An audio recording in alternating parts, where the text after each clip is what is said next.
Hey, Kinsey, and welcome back to Remember What the Lord Has Done. Today, finishing off Ecclesiastes, which is 7 through 12 today. Last time we were looking at the meaninglessness of life.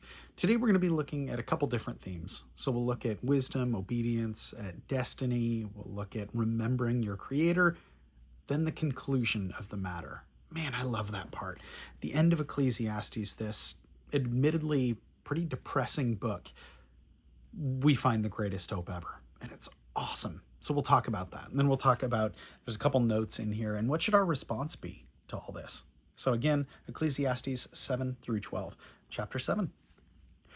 A good name is better than fine perfume, and the day of death better than the day of birth. It's better to go to a house of mourning than to go to a house of feasting, for death is the destiny of every man. The living should take this to heart. Sorrow is better than laughter, because a sad face is good for the heart. The heart of the wise is in the house of mourning, but the heart of fools is in the house of pleasure.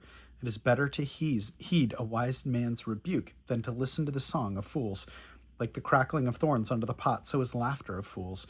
This too is meaningless. Extortion turns a wise man into a fool, and a bribe corrupts the heart.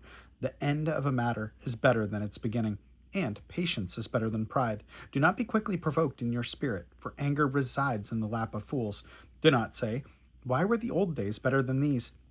For it's not wise to ask such questions. Wisdom, like an inheritance, is a good thing and benefits those who see the sun. Wisdom is a shelter, as money is a shelter. But the advantage of knowledge is this, that wisdom preserves the life of its possessor. Consider what God has done. Who can straighten what he has made crooked? When times are good, be happy, but when times are bad, consider. God has made the one as well as the other. Therefore, a man cannot discover anything about his future. In this meaningless life of mine, I have seen both of these, a righteous man perishing in his righteousness, and a wicked man living long in his wickedness. Do not be overly righteous, neither be over wise. Why destroy yourself? Do not be over wicked, and do not be a fool. Why die before your time? It is good to grasp the one and not let go of the other. The man who fears God will avoid all extremes. Wisdom makes one wise man more powerful than 10 rulers in a city. There is not a righteous man on earth who does what is right and never sins. Do not pay attention to every word people say, or you may hear your servant cursing you, for you know that in your heart that many times you yourself have cursed others.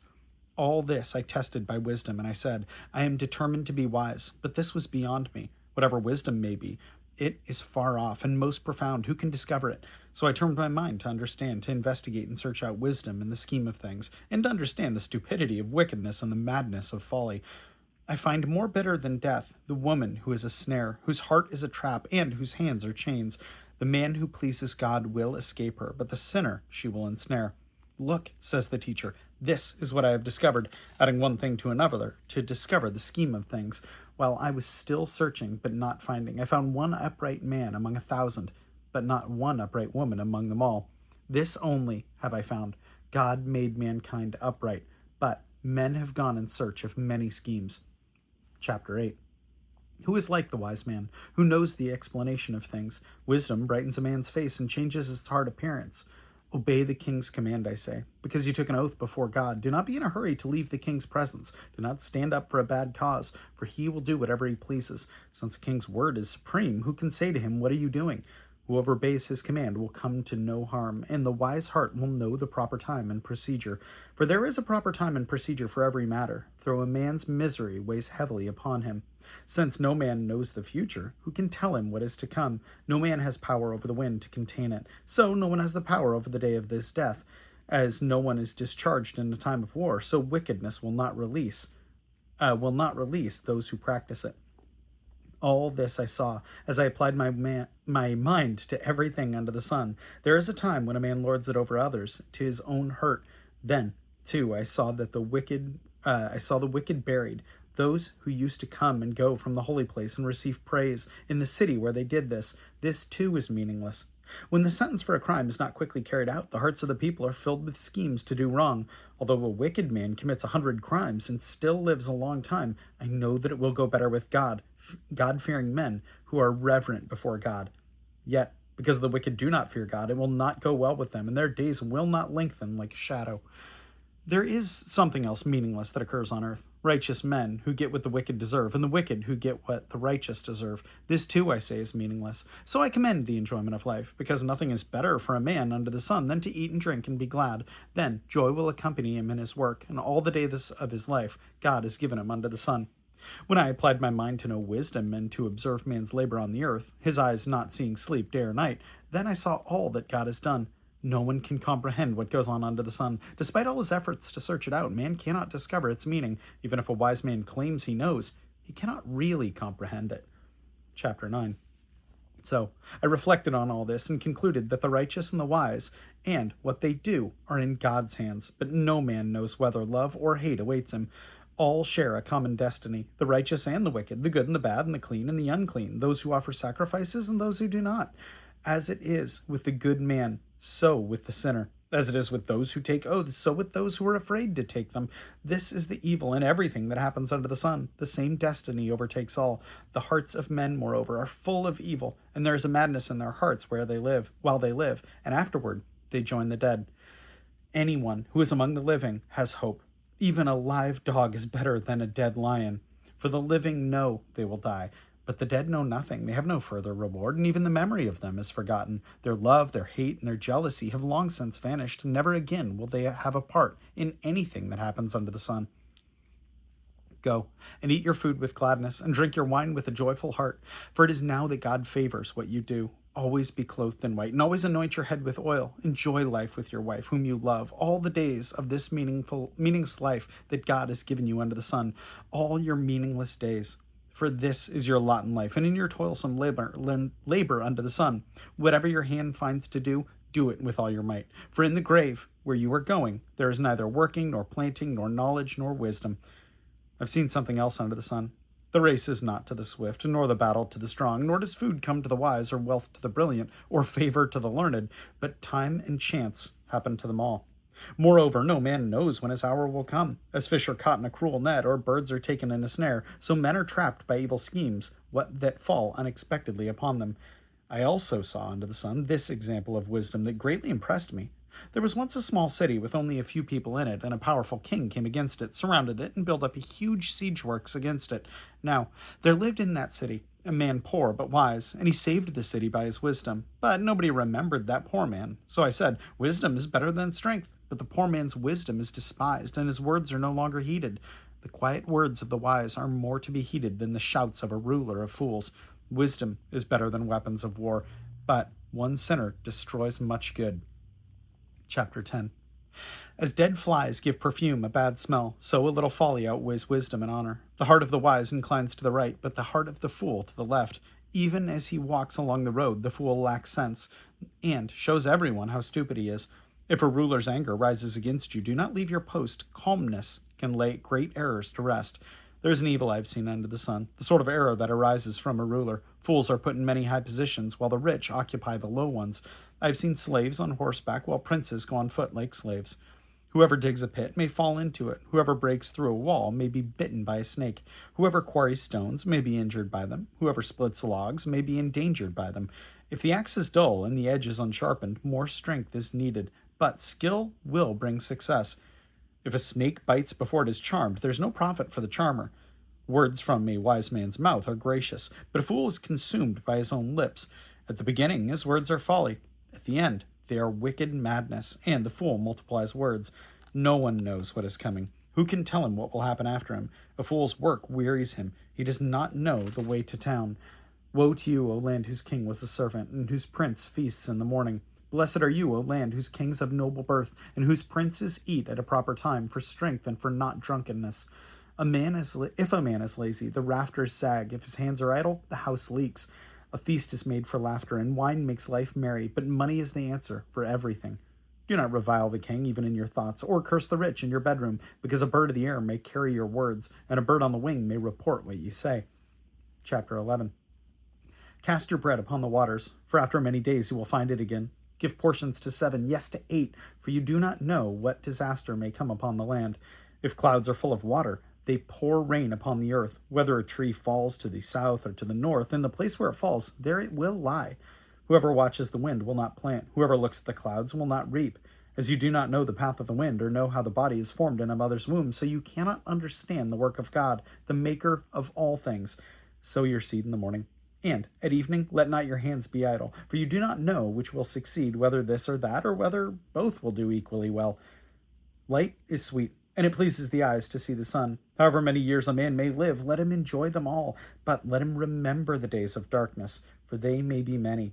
Everything to come is meaningless. Be happy, young man, while you are young, and let your heart give you the joy in days of your youth. Follow the ways of your heart, and whatever your eyes sees. But know that for all these things God will bring you judgment. So then, banish anxiety from your heart, and cast off the troubles of your body, for youth and vigor are meaningless. Chapter 12. Remember your Creator in the days of your youth, before the days of trouble come, and the years approach when you will say, I find no pleasure in them. Before the light and the sun and the moon and the stars grow dark, and the clouds return after the rain, when the keepers of the house tremble and the strong men stoop, when the grinders cease because they are few, and those looking through the windows grow dim, when the doors to the street are closed and the sound of grinding fades, when men rise up at the sound of birds, but their songs grow faint, when men are afraid of heights and of dangers in the streets, when the almond tree blossoms and the grasshopper drags himself along, and desire is no longer stirred. Then a man goes to his home, and mourners go about the streets. Remember him, before the silver cord is severed, or the gold bowl is broken, before the pitcher is shattered at the spring, or the wheel broken at the well, and the dust returns to the ground it came from, and the spirit returns to God who gave it. Meaningless, meaningless, says the teacher. Everything is meaningless. Not only was the teacher wise, but he also imparted knowledge to the people. He pondered and searched out and set in order many proverbs. The teacher searched to find just the right words, and what he wrote was upright and true. The words of the wise are like goads. Their collected sayings are firmly embedded nails given by one shepherd. Be warned, my son, of anything in addition to them. Of making many books there's no end, and much study wearies the body. Now, all has been heard. Here is the conclusion of the matter. Fear God and keep his commandments, for this is the whole duty of man. For God will bring every deed into judgment, including every hidden thing, whether it is good or evil. Man, that's a great conclusion right there. It's so strong. I love it. Note on 8:17. 8:17 says, Then I saw that what God has done. No one can comprehend what goes on under the sun. Despite all his efforts to search it out, man cannot discover its meaning. Even if a wise man claims he knows, he doesn't really comprehend it. This note says, God's fault? Despite their similarities, Job and Ecclesiastes reveal important differences. As this verse shows, the teacher never really expected to solve life's riddles. His attitude of resignation contrasts with Job's combativeness, also in his anguish. Job sometimes questioned the character of God himself, demanding a personal explanation.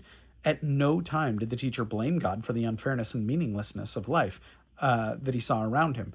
God made mankind upright, he concludes, but men have gone in search of many schemes.